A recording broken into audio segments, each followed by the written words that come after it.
নমস্কার সম্মানীয় দর্শক বন্ধুগণ, পিএম কিষাণ সম্মানিধি যোজনায় 21তম কিস্তির টাকা ইতিমধ্যেই কৃষকদের অ্যাকাউন্টে ট্রান্সফার করা হয়েছে।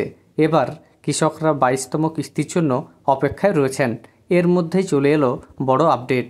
পিএম কিষাণ সম্মানিধি যোজনায় কৃষকদের 4,000 টাকা করে একেবারে দেওয়া হতে পারে। এ ব্যাপারে গুরুত্বপূর্ণ আপডেট রয়েছে। এবার সকলের মনে প্রশ্ন আসতেই পারে, এই যে 4,000 টাকা দেওয়ার কথা বলা হচ্ছে, এই টাকাটি কারা পাবেন? এই টাকাটি কি সবার জন্য, নাকি কী কারণে দেওয়া হবে? চলুন আপনাদের সম্পূর্ণ তথ্য জানিয়ে দিই। এর আগে অনুরোধ, চ্যানেলে নতুন হয়ে থাকলে ছোট্ট চ্যানেলটি সাবস্ক্রাইব করে নোটিফিকেশন অল করে রাখতে ভুলবেন না। দেখুন এই ব্যাপারে একটি গুরুত্বপূর্ণ প্রতিবেদনে কি কি তথ্য প্রকাশিত হয়েছে। পিএম কিষাণ কৃষকদের জন্য বড় সুখবর। একবারে অ্যাকাউন্টে আসবে 4,000 টাকা। বিস্তারিত কি বলা হয়েছে দেখুন। চাষ করার সময় কৃষককে নানা ধরনের সমস্যার মুখোমুখি হতে হয়। ভালো মানের বীজ, চাষের জন্য প্রয়োজনীয় যন্ত্রপাতি এবং উপযুক্ত আবহাওয়ার মতো আরও অনেক জিনিস খুঁজে পাওয়া বেশ চ্যালেঞ্জিং হয়ে ওঠে। অর্থনৈতিকভাবে দুর্বল কৃষকদের জন্য এই সমস্যাগুলো আরও বেশি গুরুতর। কৃষকদের আর্থিক সাহায্য প্রদান করার জন্য কেন্দ্র সরকার প্রধানমন্ত্রী কিষাণ সম্মান নিধি যোজনা চালু করেছিল। এবার এই যোজনার 21তম কিস্তির টাকা ইতিমধ্যেই কৃষকদের অ্যাকাউন্টে ক্রেডিট হয়েছে।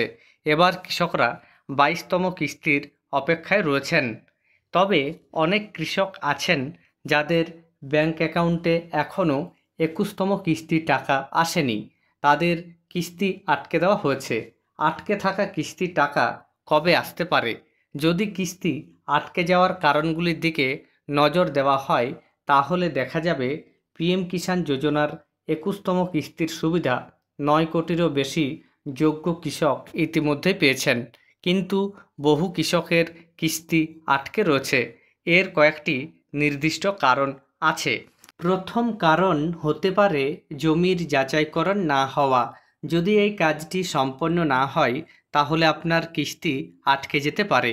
কিস্তির টাকা না পাওয়ার দ্বিতীয় কারণ হতে পারে কেওয়াইসি সম্পূর্ণ না হওয়া।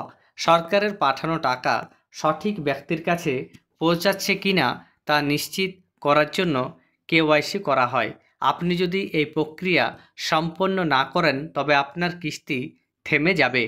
আরও একটি গুরুত্বপূর্ণ কারণ হলো কেন্দ্র সরকার পিএম কিষাণ যোজনার টাকা সরাসরি কৃষকদের ব্যাংক অ্যাকাউন্টে জমা করে। এই কিস্তি ডিবিটির মাধ্যমে কৃষকদের অ্যাকাউন্টে পাঠানো হয়। যদি আপনার ব্যাংক অ্যাকাউন্টে ডিবিটি বিকল্প সক্রিয় না থাকে, তাহলে আপনার কিস্তি আটকে যেতে পারে। তাই আপনার ব্যাংক অ্যাকাউন্টে ডিবিটি প্রকল্প অবশ্যই সক্রিয় করে নিন। এছাড়া বলা হচ্ছে, আটকে থাকা কিস্তি কবে আসবে? আপনি যদি পিএম কিষাণ যোজনার সঙ্গে যুক্ত থাকেন এবং কোনো কাজ অসম্পূর্ণ থাকার কারণে আপনার কিস্তি আটকে গিয়ে থাকে, তাহলে সেই কাজগুলো দ্রুত সম্পন্ন করে নেওয়া উচিত। আপনার সব কাজ সম্পূর্ণ হলে রাজ্য সরকার আপনার নাম কেন্দ্র সরকারের কাছে পাঠাবে। তারপর কেন্দ্র সরকার পরবর্তী কিস্তির সঙ্গে আপনার আটকে থাকা কিস্তির টাকাও আপনার ব্যাংক অ্যাকাউন্টে জমা করতে পারে। অর্থাৎ যদি এই কিস্তি আটকে থাকে, তাহলে বলা যায় যে পরের কিস্তি আপনি একসঙ্গে 4,000 টাকা পেতে পারেন। তাহলে বুঝতে পারছেন, একজন কৃষক পিএম কিষাণ সম্মান নিধি যোজনায় প্রতি বৎসর কেন্দ্র সরকারের তরফ থেকে 3টি কিস্তিতে মোট 6,000 টাকা পেয়ে থাকেন। এবং যদি কোনো কৃষক কোনো কিস্তির টাকা পাওয়া থেকে বঞ্চিত হন এবং তার যদি কোনো সমস্যা থাকে, তাহলে তিনি যদি সেই সমস্যাটির সমাধান করেন, তাহলে যে কিস্তির টাকাটি তিনি পেলেন না, সেই টাকাটি তিনি পরবর্তী সময় পেয়ে যাবেন। অর্থাৎ পরবর্তী কিস্তির সঙ্গে তিনি পেয়ে যাবেন। ধন্যবাদ।